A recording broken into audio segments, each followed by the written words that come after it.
Well, I'd like to welcome all of you today. I'm Alan Jones. I'm the Chief Executive Officer of the Allen Institute for Brain Science. Today we're going to be announcing ambitious plans for the next 10 years of the Allen Institute's efforts. As part of this announcement, we're going to be announcing that Mr. Paul Allen is giving an infusion of $300 million to cover the next 4 years of this ambitious 10-year plan. This brings his total support to date to over $500 million. The whole community has benefited from Paul's gifts to the Allen Institute through the resources that we've created. I'll talk more about that, and you'll see a short video explaining our efforts to date.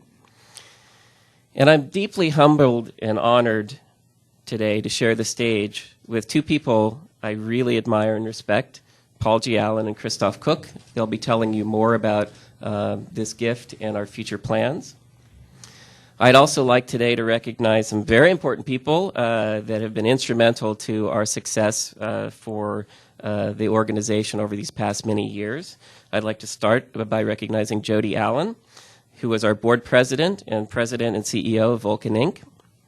Sue Colleton, sitting next to her, who is head of the Paul G. Allen Family Foundation. Tom Daniel, who is chair of the Department of Biology at the University of Washington. Sitting back there, Alan Israel, who is a senior partner at the law firm of Foster Pepper PLLC. Buster Brown, who's hiding back there as well, senior VP for finance at the Seattle Times. So before we launch discussion of the new projects, we'd like to share a short video to provide some background on the Allen Institute. So, 7 billion people, 7 billion brains. He has one, you have one, I have one, she has one. And while each of us is uniquely individual, our brains are remarkably similar. Similar in their astounding complexity, comprising neurons, circuits, pathways, proteins, and genes. Similar in how they receive, store, and process information, up to 100 trillion times per second. Research has shown us all this, providing a glimpse of what is happening inside our heads. But how does it happen?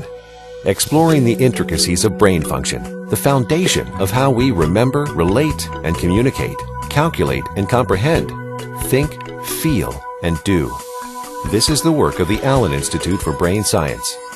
A nonprofit organization, the Allen Institute was launched in 2003 with seed funding from founder and philanthropist Paul G. Allen. His challenge? To accelerate understanding of the human brain in health and disease. An ambitious goal requiring bold and innovative methods. To meet this challenge, the Allen Institute is charting a new path, applying a systematic, project-focused approach to large-scale initiatives, big science, that's beyond the scope of traditional research, targeting specific objectives to spur rapid and tangible results. And those results have been extraordinary. The Institute has mapped the brain in never-before-seen detail and developed revolutionary scientific tools that are propelling research forward, driving innovation and discovery, helping to uncover the secrets of brain disease and dysfunction that, in some way, touch every person on Earth. Founded upon the principles of openness and accessibility, the Institute continues to fuel discovery by freely sharing its knowledge, tools, and data, accelerating neuroscience through collaboration. How great is our impact? Each month, tens of thousands of researchers around the world access the web-based tools and extensive data resources generated by the Allen Institute. Tools and resources that are furthering study in critical areas of brain function, including stroke, Alzheimer's, obesity, schizophrenia, autism, and cognition. Where do we go from here? Thanks to a major new commitment and a new challenge from Paul G. Allen, the Institute is embarking upon an ambitious 10-year plan, building on past success by delving ever deeper into the most fundamental and complex questions. How does the brain store, encode, and process information? What are the cellular building blocks that underlie all brain function and are often targets of disease? How do those cells develop and create the circuits that drive behavior, thought, and brain dysfunction? The Allen Institute is tackling these challenges directly with exciting new programs and a remarkable team of top scientists, continuing the dynamic and innovative work that has positioned the Institute at the forefront of the global brain science community. Imagine what a deeper understanding of the brain might help us accomplish. This is fundamental research and real-world science with real-world consequences and the promise to impact hundreds of millions of people every single day. The Allen Institute for Brain Science, creating knowledge, fostering collaboration, driving progress for scientists and for us all.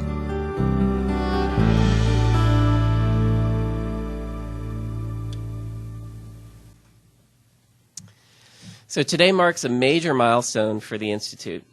We were started back in 2001 in the planning stages, launched officially in 2003 with 4 employees.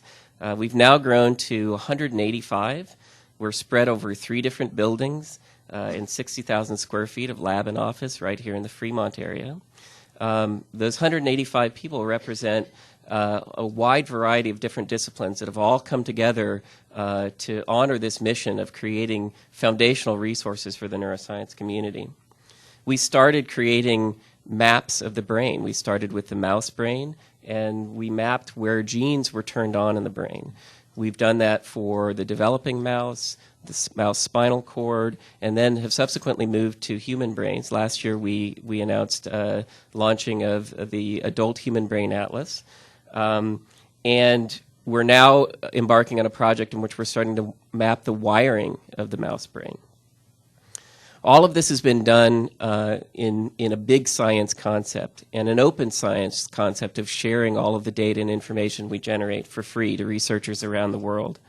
We're organized and approach our efforts like a biotech company. We're very milestone-driven, goal-driven, and product-driven to try to create things that are maximally have maximal impact on the field of neuroscience. Our impact can be seen by the number of researchers that have cited our work, that have visited the Allen Institute website.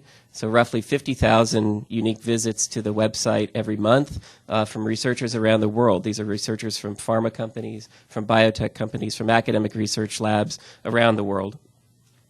And we truly have integrated ourselves into the fabric of the neuroscience research community. But we're now at a crossroads where technology has advanced sufficiently to begin to tackle ever more complex questions at large scale. We're very fortunate and grateful that Mr. Allen has extended his funding support.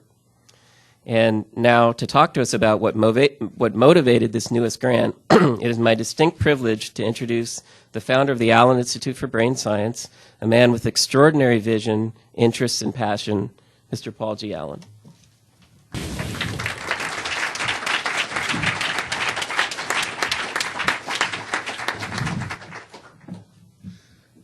Good morning, everyone.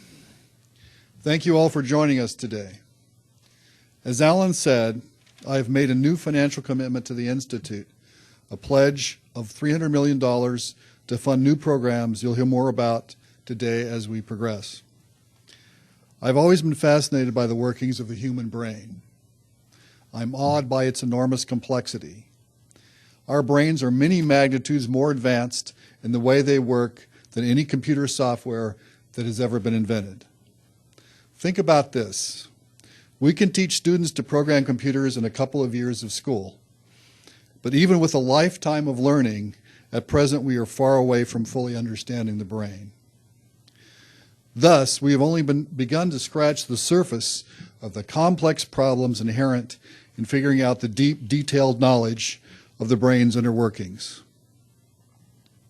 More than a decade ago, I was inspired to try to accelerate brain research by a host of leading scientists, including Jim Watson, the co-discoverer of the double helix structure of DNA. They advised me to develop an accurate and comprehensive map of the brain detailing the expression of every single gene.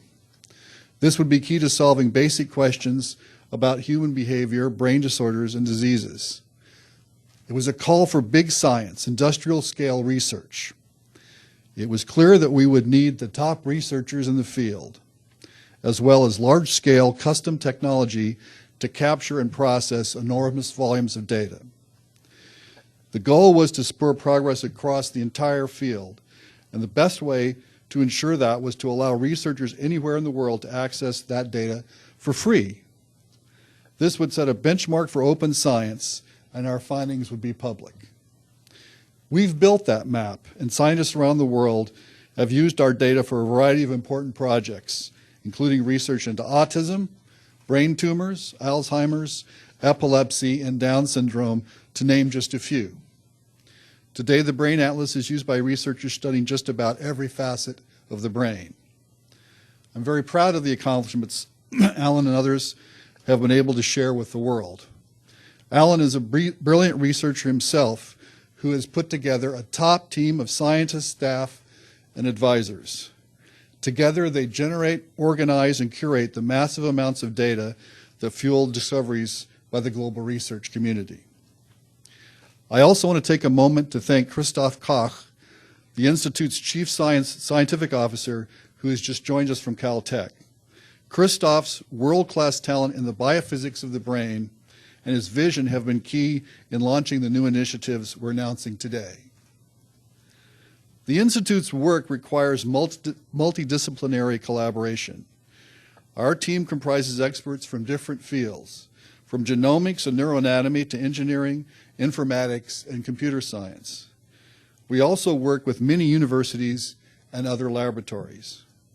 These partners bring their own strengths to our joint efforts and will further accelerate our progress. The job gets a lot tougher now. We're going to tackle some of the biggest challenges in science today, as Alan and Christoph will describe in more detail.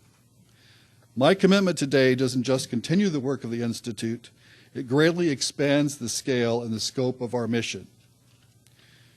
We hope to foment breakthroughs in neuroscience and unlock great unsolved mysteries of how the brain works.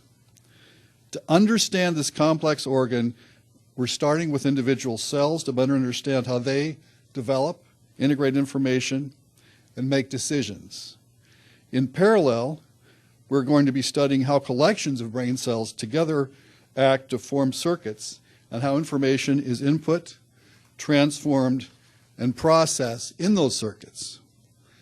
And we're going to do it in the open, community-based way that we followed these many years. We're now launching our search for answers to the biggest questions in neuroscience today. We hope those answers will help unlock the principles that drive the fundamental functions of the brain. We are optimistic they will also apply to many diseases and disorders. Our dream is to one day uncover the essence of what makes us human, to explore and understand how the brain makes us remember, forget, interact with each other, and become the people we are. Thank you again for coming today and to share this exciting news with us. Alan?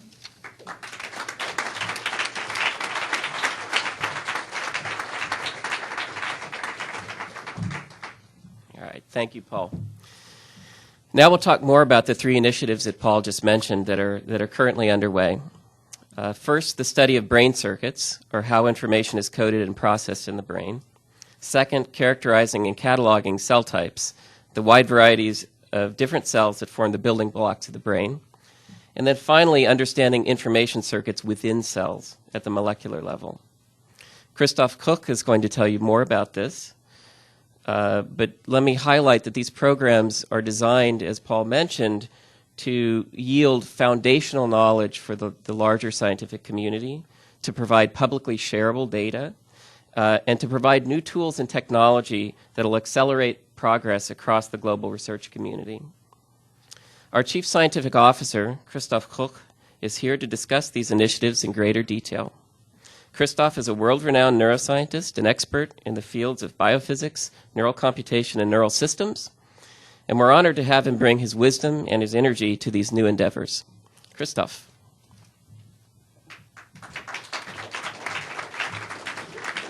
Thank you, Alan. The brain is the most complex piece of organized matter in the known universe, and it's, of course, the one that's responsible for our thoughts, our memories, and our intelligence. You can think of it as a Lego toy set with about 100 billion bricks of about 1,000 different types of colors, shapes, and size. Now, the trouble is that we don't understand the makeup of the individual bricks, the nerve cells. We only have the foggiest notions of which one fit together and which one don't. And we don't have an exact accounting of how many different types of bricks there are. So how can medicine treat the tens of millions of patients with neurological or psychiatric diseases without this understanding? I mean, you wouldn't take your car to a garage to be fixed by mechanics if who wouldn't understand your car, would you now? Since our inception of the Institute, we've focused on generating very large databases and atlases to ameliorate this situation. Our earliest work showed that that the brain makes use of more of the genome than any other organ of the body. So the Allen mouse brain atlas revealed that about 80% of all the genes in the genome are expressed in the brain. This fraction increases to 84% of the genome in the recent Allen human brain atlas. In other words, the brain is complex by any possible measure. But we've only just scratched the surface of this complexity. Today marks a momentous moment for us, when we're moving in an entirely new direction from a pure survey mode in which we generate very large atlases for the general community to a mode in which we focus on a hypothesis-driven research using systematic, high-throughput, industrial-strength research methods. So today, as Alan just announced, we're starting 3 parallel and complementary research initiatives which will allow us to answer fundamental questions about how the brain works and how it doesn't work or how it fails to work in the various pathologies and diseases that our mind is prey to. First, we'll decipher how information is encoded and processed in the networks of the brain, particularly in the brain's gray matter just below our skull. This is a cerebral cortex that's a hallmark of all mammals, including us. To do this, we'll build brain observatories. These are sophisticated instruments, a range of sophisticated instruments with computers to exhaustively identify, catalog, record, and intervene in the cortical networks underlying visual perception, visual behavior, including visual consciousness in the mouse. Different from telescopes that appear at unimaginable remote events in space and time, these observatories here will track the flow of information in the staggering, complicated, and integrated networks just beneath the skull. Second, we'll characterize and catalog all the different types of neurons in both the human and in the mouse cerebral cortex. We want to create a comprehensive and exhaustive taxonomy, which will be online and freely accessible to the general public. Expanding on our past atlasing work, we'll use the brain observatories we're building to ascertain the behavior, the shape, the form, the connections, and the biochemistry of these cells, providing the first complete picture of the brain cellular building block.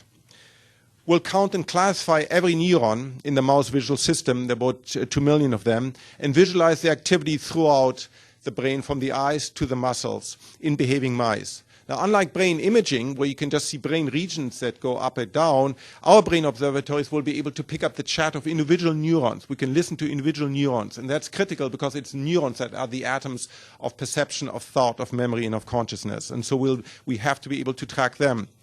Using the emerging technology of optogenetics, think of it like deep brain stimulation on steroids, we'll be able to turn groups of molecular specified neurons on or off at will and to observe the effect of this manipulation on the behavior of the animal.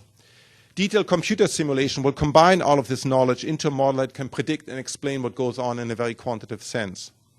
Third, just as we'll decipher the neural circuits that drive brain function, we'll unravel the molecular circuits within cells that determine how cells are built and wire themselves up. To do so, we'll take advantage of 2 technologies. The first is gene sequencing. The unprecedented decrease in the price of genome sequencing is leading to the identification of hundreds of gene mutations that affect brain development and lead to mental retardation, autism, schizophrenia, and other pathologies. The second technology is human stem cell biology. We can now make human stem cells from the skin and from the blood of individuals with genetic mutation and then transform these cells into brain cells in the lab. We'll combine these 2 techniques to make neurons from people with mutation that causes brain disorder and use these neurons from these people to determine how mutation affect the development and function of brain cells. Our ultimate goal is to generate a set of molecular tools that will empower the scientific community to build a molecular circuit diagram of brain development centered on the genes that affect human behavior in normal behavior and in diseases. We think this could be a game changer, both for the basic sciences as well as for the clinic. As you heard, the Allen Institute for Brain Science are undertaking these projects over the next 10 years. This work will involve hundreds of scientists, of technologists and engineers.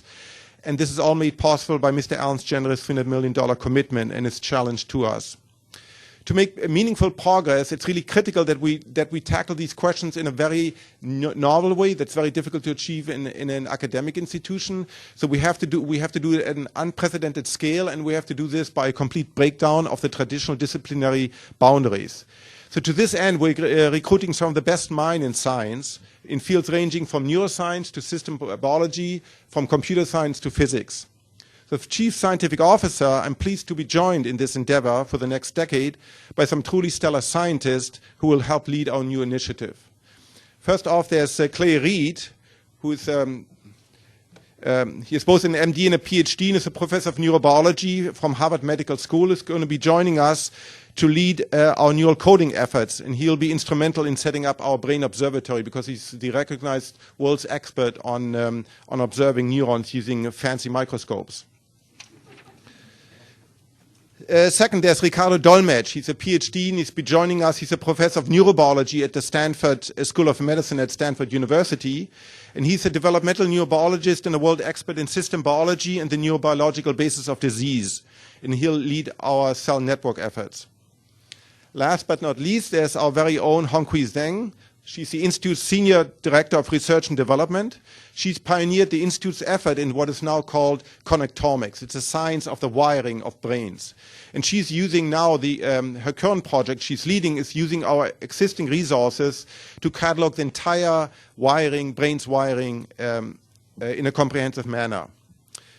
With the initiative we have announced today, we have a unique opportunity to truly push the field forward. This is a large-scale, industrial-size effort to synthesize all of our genomic, anatomical, physiological, computational, and theoretical knowledge into a comprehensive picture of how the most complex piece of organized matter, the brain, develops and functions to produce perception, memory, and consciousness. Thank you.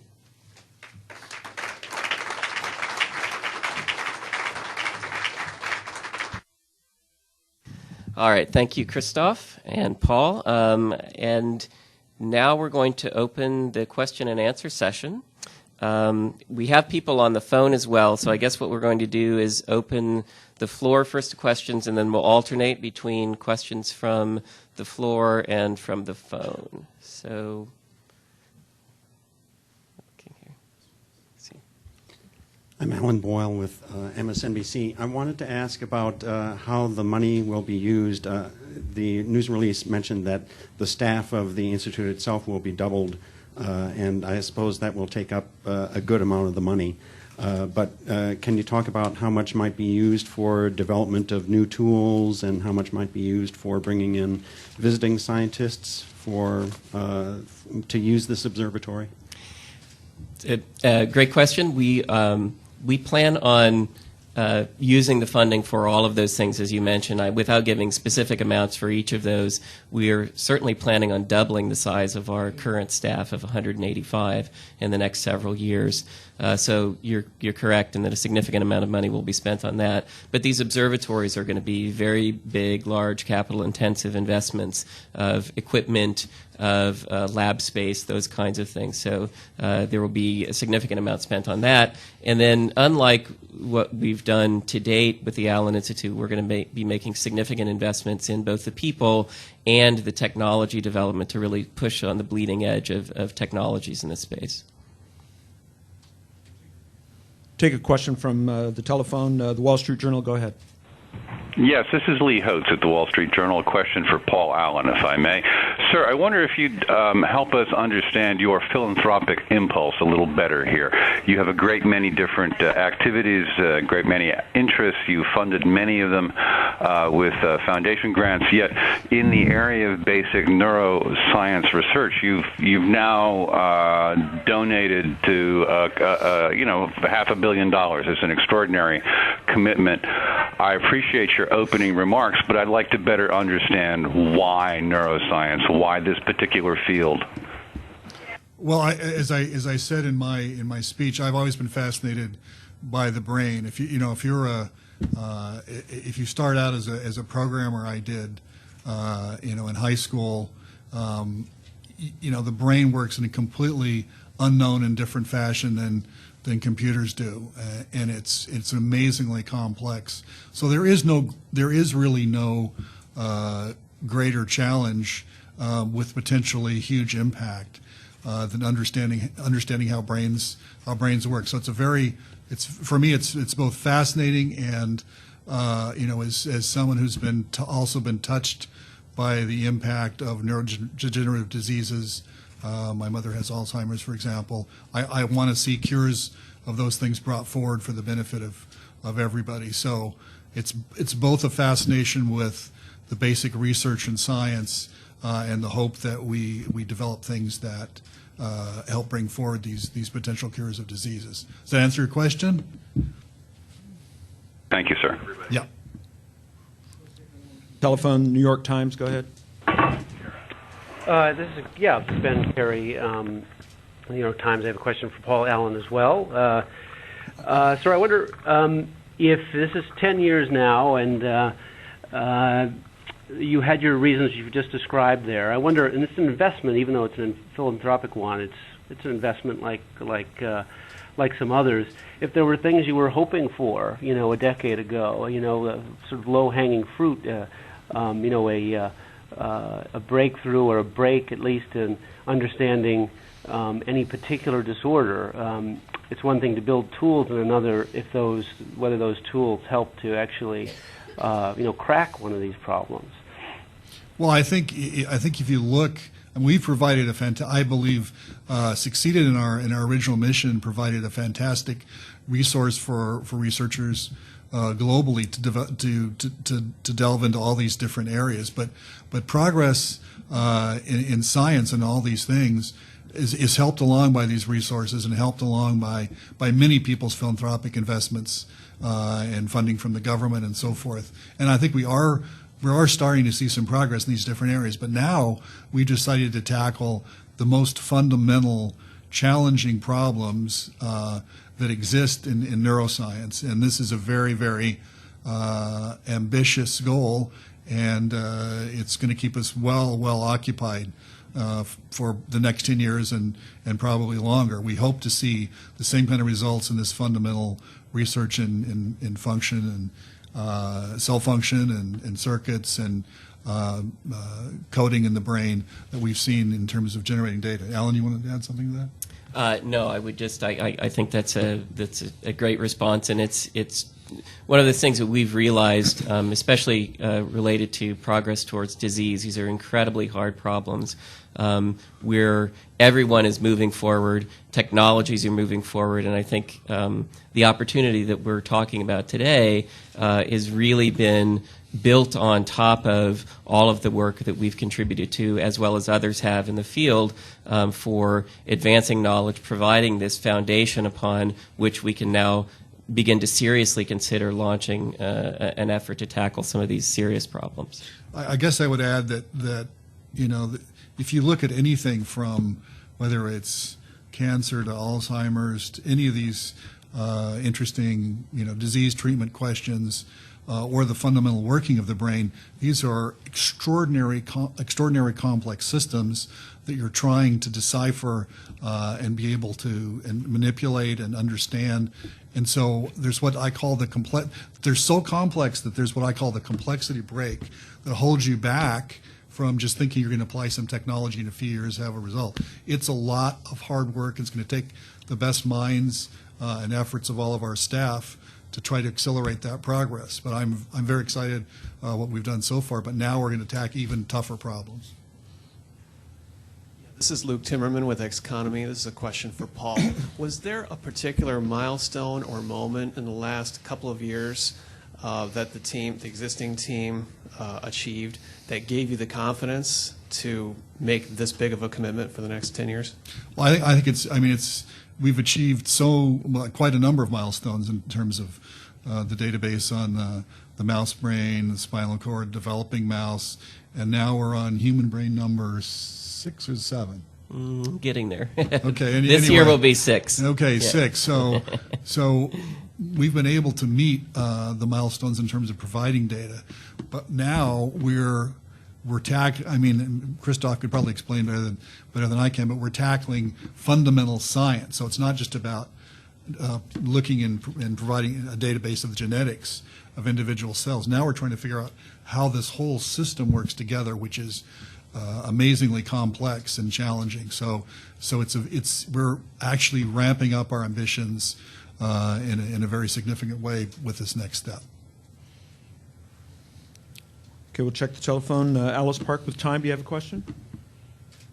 Yes, thank you. Wanted to just ask, with respect to the stem cell effort, one of the big challenges now in the field is really understanding what all of the developmental steps are, let's say, to get from an embryonic stem cell or a stem cell state into one of the many, complex types of neurons that we have. How will the effort there contribute to this, and how do you anticipate that you'll be adding to that knowledge to help unlock some of those steps and guide researchers toward being able to make different types of neurons in a dish? I might actually offer to have Ricardo come up, and you want to speak into the microphone because Alice is... You can speak up here on the podium. Can you come up here? Have Ricardo respond to that. So absolutely, that's one of the key questions, right?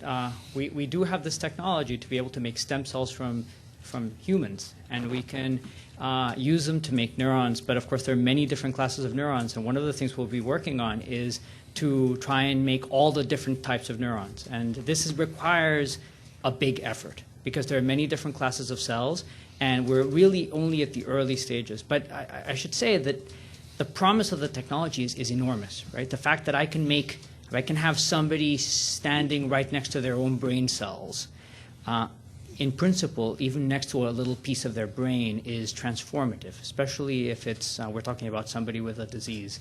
So you ask, how are we going to figure out how are we going to develop new classes of neurons in the lab? And the answer is we are going to essentially do what has been done on a very small scale so far, which is to test a lot of different genes and growth factors and things like that, but we're going to do it systematically. I hope that helps. I hope that answers your question.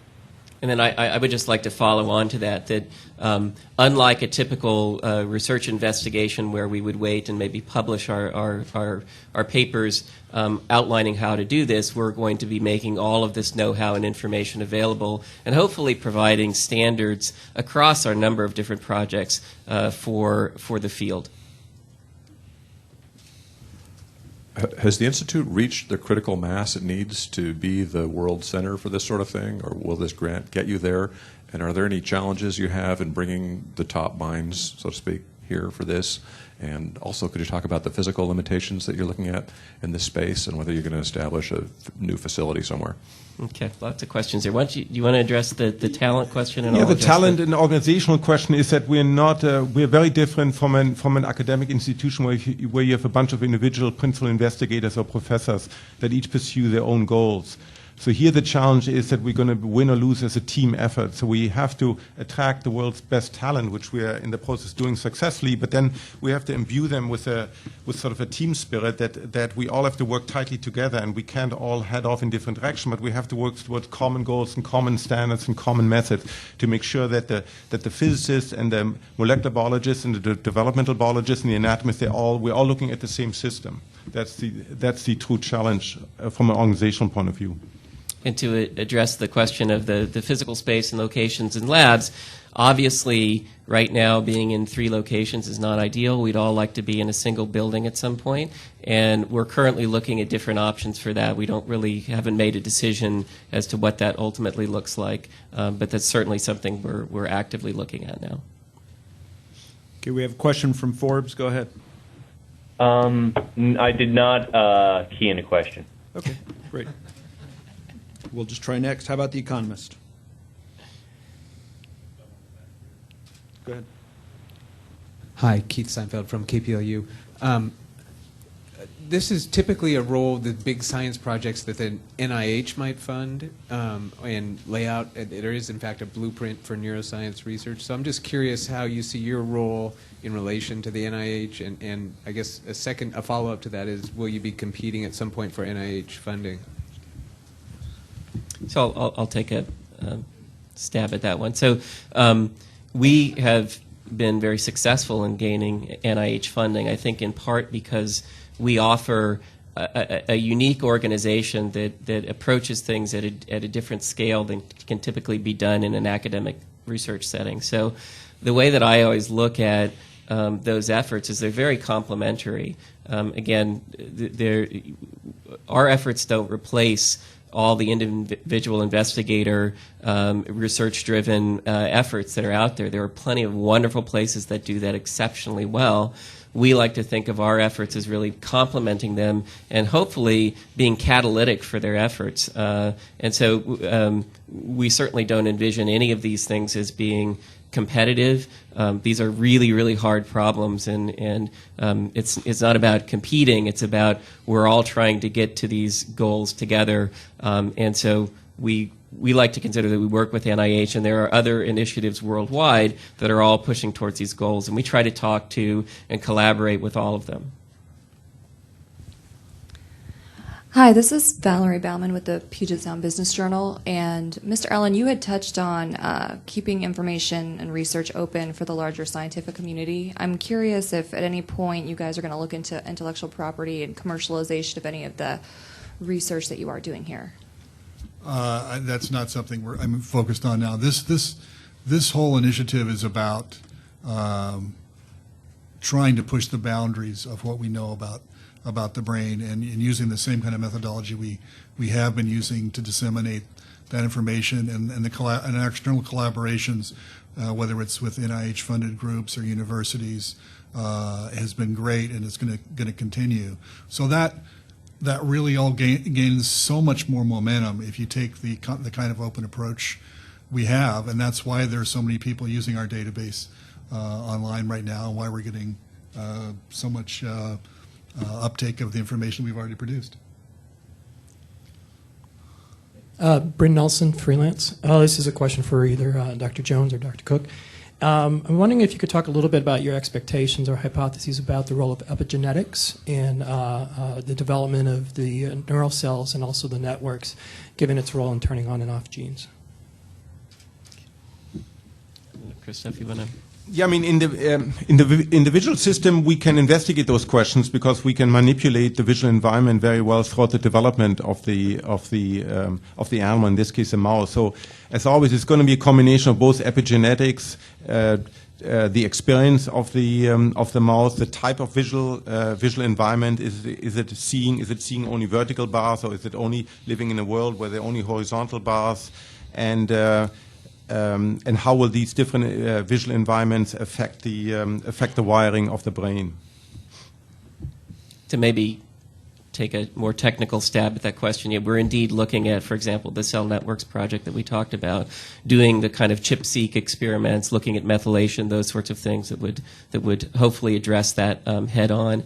Again, focusing on single-cell measurements. We'd like to get there. The technologies don't really exist yet, but we'd like to be at the forefront of driving the technologies to being able to try to assay those at a single-cell level.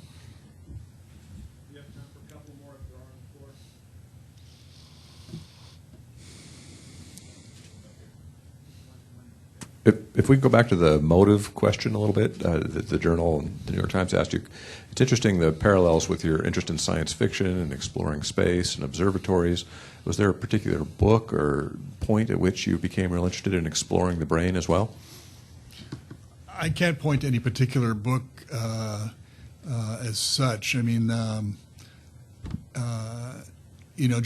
obviously in science fiction there's the idea of artificial intelligences, and to me we're so far from that, because you can't create an artificial intelligence unless you understand how the real thing works, and we are so far from that, and so this is a hugely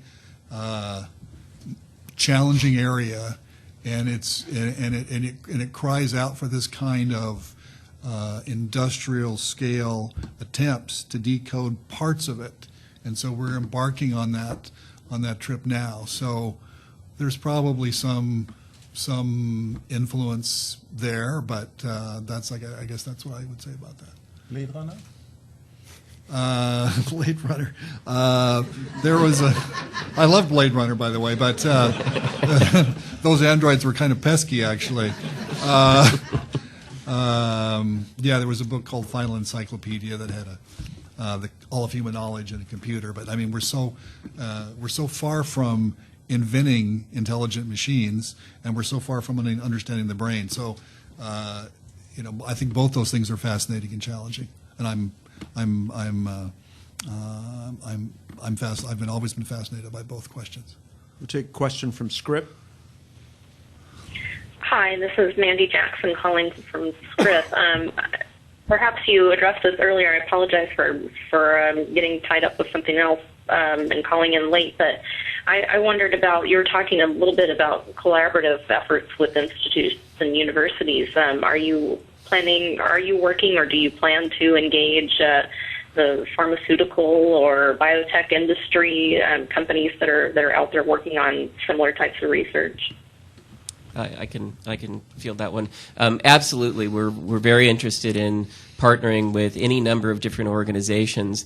The one challenge in this gets back to an earlier question that was asked as well, is as long as pharma and biotech companies are willing to understand our mission of getting the information out there and having it have impact, that we don't want to be in any way viewed as having a proprietary set of data that we're not releasing and making generally available. We're open to lots of different partnerships that way, because we want to see our research have maximal impact. And so if a pharma company can move more quickly to therapies, we're all in favor of that.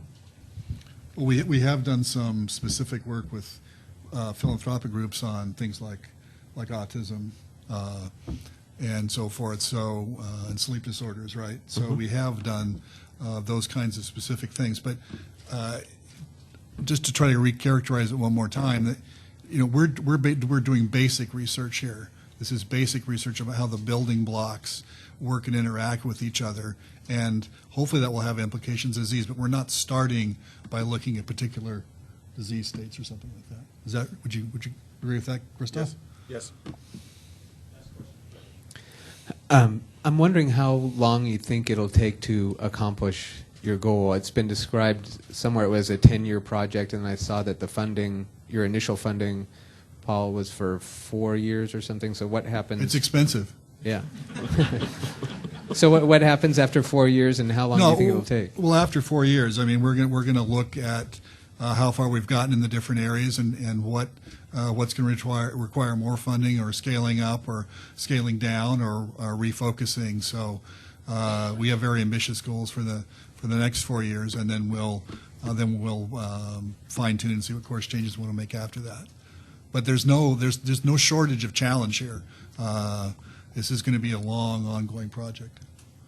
We're a little bit in a situation that cosmologies, every couple of decades, people discover the universe is a bigger place than they thought. So first we thought there's only one planet, then only one solar planetary system, then only one galaxy. Now we know there are billions of galaxies, and now we talk about multiverses.